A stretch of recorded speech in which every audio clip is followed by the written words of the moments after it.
There is a massive financial divide splitting the tech world.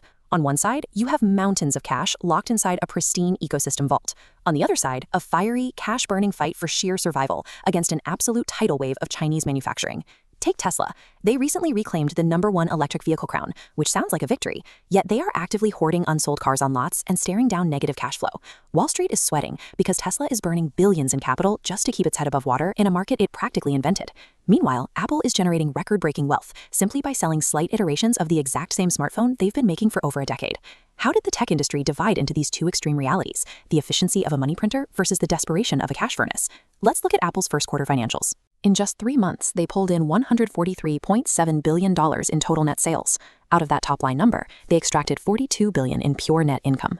Break that down, and Apple is generating roughly $460 million in profit every single day. Their $69.2 billion gross margin is powered by two main engines, $85 billion from selling hardware and a highly lucrative $30 billion from their services division. What makes this truly staggering is the input cost. To get that $42 billion profit output, Apple only spent $10.8 billion on research and development. They generated so much excess cash, they literally spent $24.7 billion just buying up their own stock.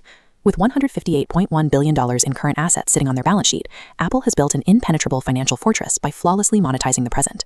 Switch to the automotive market in China. Manufacturers there are no longer copying Western designs. They are aggressively dictating the global market with brutal efficiency. Look at Xiaomi.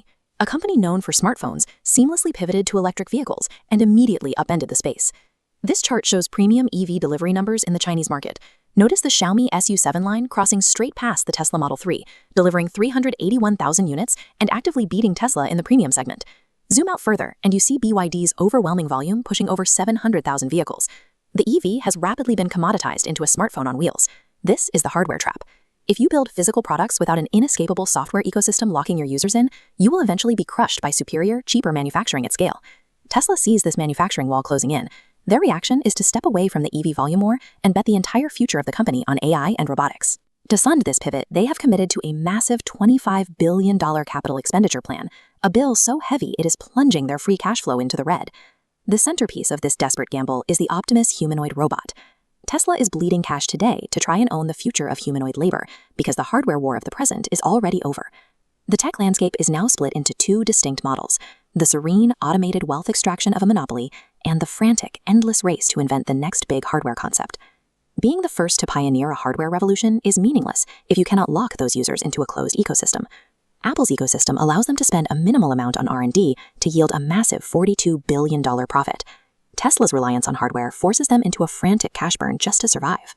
Ultimately, the modern tech giant is faced with a binary choice: build an ecosystem that prints money on autopilot, or burn every dollar you have to stay ahead of the global supply chain.